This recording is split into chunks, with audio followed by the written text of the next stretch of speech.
అందరికీ నమస్తే. ఈరోజు CM Revanth Reddy garu graduate quota MLC election, teachers quota MLC elections తెలుసుగా మీకు. మొత్తం 3 ప్లేస్లో జరుగుతున్నాయి. ఆ ప్రచారానికి పోయాడు. నిజానికి ఈ ఎలక్షన్స్ ప్రచారానికి ముఖ్యమంత్రులు పోతారా అంటే ఇప్పటిదాకా అయితే ఎవరు పోలేదు. ఎందుకు పోలేదు అని అంటే అదంతా కూడా ఇప్పుడు గ్రాడ్యుయేట్స్ కోటా ఎమ్మెల్సీ ఎలక్షన్ ఏంటంటే గ్రాడ్యుయేట్స్ వాళ్ళకి అవసరం ఉన్న వాళ్ళను, గ్రాడ్యుయేట్స్ అంటే మనోళ్ళే, ఉద్యోగులు, రిటైర్మెంట్ ఉద్యోగులు, నిరుద్యోగులు, వాళ్ళు ఓట్లేసే ఓట్లు అవి. ఇంకా టీచర్స్ ఏమో డైరెక్ట్గా పర్టికులర్గా అసలు పాలిటిక్స్తో సంబంధమే లేదు, ఏమనుంటే మద్దతు తెలపడమే తప్ప వీళ్ళు పోయి ప్రచారం చేసేది ఏమి ఉండదు. అసలు ఎమ్మెల్యేలే ప్రచారం చేసే అవసరం ఉండదు, దానికి మంత్రులు పోయి ప్రచారం చేసేది ఉండదు. ఏకంగా ముఖ్యమంత్రి పోయిండు, 2-3 రోజులు పోతారంట. ఇంకా పోతారో ఏమవుతారో కానీ ఈ వీడియో చూసే వాళ్ళందరికీ కృతజ్ఞతలు. ముందు కింద సబ్స్క్రైబ్ బటన్ నొక్కండి, తర్వాత బెల్ బటన్ కూడా నొక్కండి, సిగ్నల్ టీవీకి మద్దతు తెలపండి. ఈ వీడియో షేర్ కూడా చేయండి. ఎందుకంటే ఒక ముఖ్యమంత్రి టైం అంతా వేస్ట్ చేసుకొని ఆయనకు చాలా పనులు ఉంటాయి. అసలు ఇప్పటికి మన దగ్గర ఎస్ఎల్బీసీ ఉంది కదా, ఎస్ఎల్బీసీ దగ్గర మొత్తం రచ్చ. ఆ 8 మంది ఆ లోపల ఉన్న వాళ్ళు ఇప్పటిదాకా బయటికి రాలే. అసలు వాళ్ళు బతికి ఉన్నారా అంటే ఎవరు సరిగా అవును అని చెప్పే ధైర్యం కూడా చేస్తలేరు ఆడున్న వాళ్ళు. అక్కడ పోయిన ఇంజనీర్స్ కావచ్చు, లేకపోతే రెస్క్యూ దానిలో పార్టిసిపేట్ చేసిన వాళ్ళు ఎవరు కూడా. అంత దయనీయమైన పరిస్థితి. అదేమి టన్నల్లోకి పోయింది ప్రభుత్వ ప్రాజెక్ట్ అది. వాళ్ళేమి ఏదో సినిమా జూనికి పోతున్నామో లేకపోతే ఇంకెందుకు పోతున్నామో కాలే కదా. అట్లాంటిది 8 మంది లోపల బందీ అయిపోయినరో బలి అయిపోయినరో ఏమైంది అర్థమవుతలేదు. ఇట్లాంటి సిచ్యువేషన్లో సీఎం రేవంత్ రెడ్డి గారు ఆడికి పోతే చాలా విలువ ఉండేది. ఎందుకు విలువ ఉండేది అంటే ఆయన సొంత జిల్లా, ఉమ్మడి మామనాడు జిల్లా, పక్కన చూసిన నల్గొండ జిల్లా, ఇంకా దానికన్నా దగ్గర ఇది. పొద్దున్న తిరగాలని అవసరం కూడా లేదు. ఆడిపోయి కనీసం వాడు చూసి పరిస్థితులను చూసి అసలు ఏం చేయొచ్చు. ఎందుకంటే ఒక బుర్రకు ఐడియా వస్తుంది. ఒక ముఖ్యమంత్రి పోయినప్పుడు ఇంకా ఏమన్నా ఇంజనీర్సో లేకపోతే ఇంకేమన్నా దాని కొద్దిగా ఫోకస్ వస్తే అసలు ప్రపంచ దేశాల్లో ఎక్కడైనా ఎవరైనా ఇట్లాంటి రెస్క్యూలు జరిగినప్పుడు, ఇట్లాంటి ఇబ్బందులు జరిగినప్పుడు ఎట్లా రెస్క్యూ చేసినారో తెలుసుకొని చేసే వాళ్ళని కాపాడే ప్రయత్నం. ఇక వాళ్ళను అంతకుమించి మనం కాపాడడమే దీనిలో 100 మార్క్స్. కాపాడగలిగితే అదే మనకు పుణ్యం. ఆ 8 మందిలో ఎంతమంది వెళ్తే అంతమంది. ఎందుకంటే 48 గంటలు దాటిపోయింది, ఇప్పటిదాకా ఆనవాళ్ళు కూడా దొరుకుతలేవు. ఇదంతా జరుగుతుంది. ఇవన్నీ పక్కన పెట్టి అడిగిపోయాడు. ఇవన్నీ పక్కన పెట్టి ఎలక్షన్ అసలు అదేమన్నా జనాలతో సంబంధం ఉన్న ఎలక్షన్, ఏమన్నా జనాలు క్యాడర్తో సంబంధం ఉన్న ఎలక్షనా? క్యాడర్ ఎలక్షన్ అదేమన్నా? ఇంకోటి ఏంటంటే కాంగ్రెస్ నిలబడ్డది కేవలం ఒకే ఒక ఎలక్షన్. మొత్తం 3 ప్లేస్లో ఒకటే నిలబడ్డది. ఓన్లీ గ్రాడ్యుయేట్ కోటానే, 2 టీచర్స్ కోటా నిలబడలే. బీజేపీ 3 ప్లేసులు నిలబడ్డది. గ్రాడ్యుయేట్ కోటాకు అంజిరెడ్డిని పెట్టిండ్రు, తర్వాత అక్కడ టీచర్స్ దానిలో కూడా వాళ్ళు సపోర్ట్ చేసి ఒక ప్రత్యేకంగా మా అభ్యర్థి అని చెప్పుకొని అక్కడ ఇన్ఛార్జీలు వేసి జిల్లాల వారీగా ఇన్ఛార్జీలు, కాన్స్టిట్యూన్సీల వారి ఇన్ఛార్జీలు బీజేపీ చేస్తున్నది. దానికి సీఎం పోవడం ఏందో అర్థం కాలేదు. పోయిండు, ఆయన ఎందుకు పోయిండో కూడా అర్థం కాలేదు. ఎవరిని గెలిపించడానికి పోయిండు? కాంగ్రెస్ అభ్యర్థిని గెలిపించడానికి పోయిండా, లేకపోతే ఆయన కాంగ్రెస్ అభ్యర్థి గెలుస్తేనేమన్న భయంతో పోయిండా? ఆయన మాట్లాడిన మాటలు ఒక్కడన్నా మా అభ్యర్థిని గెలిపించుకోండి అని ఒక్క పాజిటివ్ అంశం మాట్లాడే. అసలు ఆ ఎలక్షన్స్లో పోటీ చేయని బీఆర్ఎస్ గురించి చాలాసేపు మాట్లాడాడు. అసలు పోటే కాదు, ఆడు పోయింది మీరు పోయింది గ్రాడ్యుయేట్ కోటా ఎమ్మెల్సీ ఎలక్షన్ ప్రచారానికి పోయినరు. దానిలో బీజేపీ ఉంది, బీఆర్ఎస్ పోటీ చేయలేదు. టీచర్స్ కోటాలో కూడా బీఆర్ఎస్ ఎవరు సపోర్ట్ చేయలేదు. బీఆర్ఎస్ అసలు సపోర్ట్ చేయలేదు. కానీ ఆడ ఏమంటారు, ఆడ చాలా విషయాలు మాట్లాడాడు. కొన్ని పంచ్ డైలాగులు వేసిండు. మీ గుండెల మీద చేసుకొని చెప్పండి, ప్రభుత్వ ఉద్యోగులు మీకు నెలకు జీతం వస్తుందా లేదా 1వ తారీఖు నాడు, కాబట్టి మీరు మాకు ఓటేయాలి. పెన్షనర్లు మీకు పెన్షన్ వస్తుంది కదా, మాకు ఓటేయాలి. ఇంకొకటి ఉన్నది, మొత్తం ఎజెండానే మార్చేసింది. ఎలక్షన్ ఎజెండానే పోయింది ఆడుకున్నాక. కొన్ని వీడియోస్ చూపిస్తాం మీకు, ఆ వీడియోస్ చూడండి. అవి చూస్తే అసలు పోయింది కాంగ్రెస్ అభ్యర్థిని గెలిపించడానికైనా, లేకపోతే పరోక్షంగా వేరే వాళ్ళని గెలిపించడానికైనా, కాంగ్రెస్ అభ్యర్థిని ఓడించడానికైనా అనేది అర్థమవుతుంది. ఒక ఎమ్మెల్సీ గెలుపు ఓటమితోని, ఎమ్మెల్సీలతోని ప్రభుత్వ మనగడికి ఏం ప్రమాదం లేదు. నరేందర్ గెలిచినా గెలవకపోయినా నా ప్రభుత్వానికి వచ్చిన ప్రమాదం ఏం లేదు. ఏమంటాడు ఆల్ఫోర్స్ నరేందర్ రెడ్డిని ఏమంటాడు కదా ఆడ. ఆల్రెడీ నరేందర్ రెడ్డి మీద తీవ్రమైన వ్యతిరేకత వచ్చింది ఎందుకో. ఇక ఈ స్కూళ్ళు మెయింటైన్ చేసే వాళ్ళందరూ కూడా దుర్మార్గులకే దుర్మార్గులు వీళ్ళు. ఎవరైనా సరే ఇప్పుడు పల్లవి స్కూల్స్ ఆయన నిలబడ్డాడు, పల్లవి స్కూల్స్ కుమరయ్య నిలబడ్డాడు. మల్క కుమరయ్య ఉచిత చదువు చెప్తాడా? 100 రూపాయలు కూడా డిస్కౌంట్ ఇయ్యరు. 100 రూపాయలు. ఆడ ఆల్మోస్ట్ నరేంద్ర రెడ్డి కూడా అంతే. వాళ్ళు వ్యాపారం, వాళ్ళు విద్యావేత్తలు కాదు, వ్యాపారం చేస్తున్నారు విద్యతో.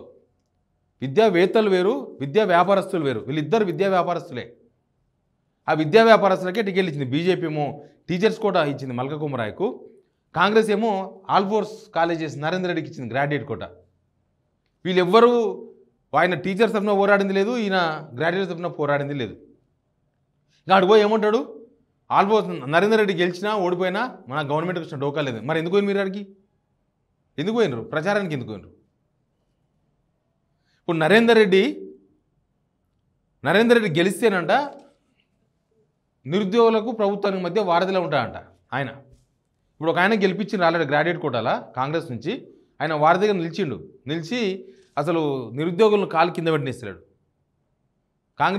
కాంగ్రెస్ ఎమ్మెల్సీ గ్రాడ్యుయేట్ కోటాల ఇట్లే బీరాలు వాళ్ళకిచ్చి గెలిపించుకున్నారు. ఆయన అసలు నిరుద్యోగులను పోలీసులు ఈడ్చుకపోతే కూడా మాట్లాడలే. ఇంకా వాళ్ళని అవసరంగా ఈయన బీఆర్ఎస్ వాళ్ళు నిరుద్యోగులను, వీళ్ళు బీఆర్ఎస్ వాళ్ళు, వాళ్ళు ఆ పార్టీ వాళ్ళు, వీళ్ళు ఈ పార్టీ అని చెప్పి వాళ్ళ మీద ఇంకా అబాండాలు వేసిండు. ఆ ఎమ్మెల్సీ గెలిచిన ఎమ్మెల్సీ మళ్ళీ నరేంద్ర రెడ్డిని గెలిపియండి ఆయన చర్చలు చెప్తారంట వీళ్ళు. అంటే నరేంద్ర రెడ్డి వస్తే తప్ప మీకు బుర్రలు వెలగవా? నరేంద్ర రెడ్డి వచ్చి చర్చలు చెప్తే తప్ప మీకు తెలియవా చర్చలు ఏం జరపాలను నిరుద్యోగులతోనా? అసలు ఎజెండా మొత్తం మార్చిపడేసి ఏమంటాడు, ఇంకొక వీడియో చూపిస్తే అది కూడా చూడండి మీరు, మీకు అర్థమవుతుంది. మీ కాలనీలో తిరిగిన నిఖత్ జరీన్ బాక్సింగ్ లో ఛాంపియన్షిప్ తీసుకొస్తే నిఖత్ జరీన్ కి గ్రూప్ 1 జాబ్, డిఎస్పీ జాబ్ ఇచ్చి 2 కోట్ల రూపాయల నగదు ఇచ్చి మీ నిజామాబాద్ బిడ్డను ఈ రోజు గ్రూప్ 1 డిఎస్పీ ఆఫీసర్ గా నేను. ఇప్పుడు నిఖత్ జరీన్కి ఇవ్వడంతోన నిరుద్యోగులకి ఏమైనా ఒరిగింది అక్కడ? ఆమెకు ఉద్యోగం ఇచ్చారు, ఇంకొక ఉద్యోగం పోయింది, నిరుద్యోగులు ఒక ఉద్యోగం పోయింది. నిరుద్యోగులు కింద పడి మీద పడి 10 సంవత్సరాల నుంచి కొట్లాడుతుంటే గ్రూప్ 1 రిజల్ట్ రాలే, ఇప్పటిదాకా గ్రూప్ 2 రిజల్ట్ రాలే. వాళ్ళని తంటాలు పడతా ఉన్నారు. డిఎస్సి మెగా డిఎస్సి ఎప్పుడు వస్తుంది నిరుద్యోగులు ఎదురు చూస్తున్నారు.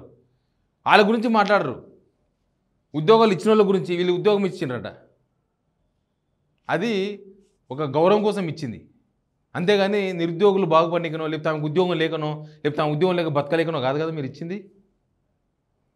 ఇక నేను చెప్పిన నిజాలైతేనే ఓట్లు వేయమని చెప్పి అడగోలు వాగుడు, అదేందో అర్థం కాలేదు. ఎవరిని ఆ మాట ఒకటి చూస్తే ఆయన ఎవరిని గెలిపినకి మాట్లాడిన అర్థమవుతుంది మనకు. ప్రతి ఎకరాకు 6,000 చొప్పున సంవత్సరానికి 12,000 ఇవ్వాల. రైతు భరోసా మీ ఖాతాలలో పడితేనే కాంగ్రెస్ పార్టీకి ఓటేయండి. ఈ ఒక్క వీడియోతో మొత్తం తేడతేలమైంది కదా. 6,000 రూపాయలు ఎకరాకు 12,000 రూపాయల చొప్పున ఈ సీజన్లో 6,000 రూపాయలు రైతు భరోసా పడితేనే ఓటేయమంటుండు. పడ్డాయావు రైతు భరోసా పడ్డదా? అంటే మీరు కాంగ్రెస్కి ఓటేద్దని చెప్తున్నాడా? నరేందర్ రెడ్డికి ఓటేయద్దు అని చెప్తున్నాడు ఇండైరెక్ట్గా. మరి ఎవరికి ఓటేయాలని చెప్తాడు? ఎవరికి ఓటేయాలి? ఎజెండాలో లేని కేసీఆర్ గురించి మాట్లాడతాడు. ఆ పోటీలో లేని కేసీఆర్ ఫామ్ హౌస్లో వండిండు. ఆయన ఫామ్ హౌస్లో వండితే ఆయన పోటీలో లేనప్పుడు ఆ ఎజెండా లేడు కదా. ఆయన ఎందుకు పోటీ చేస్తారని అడుగు.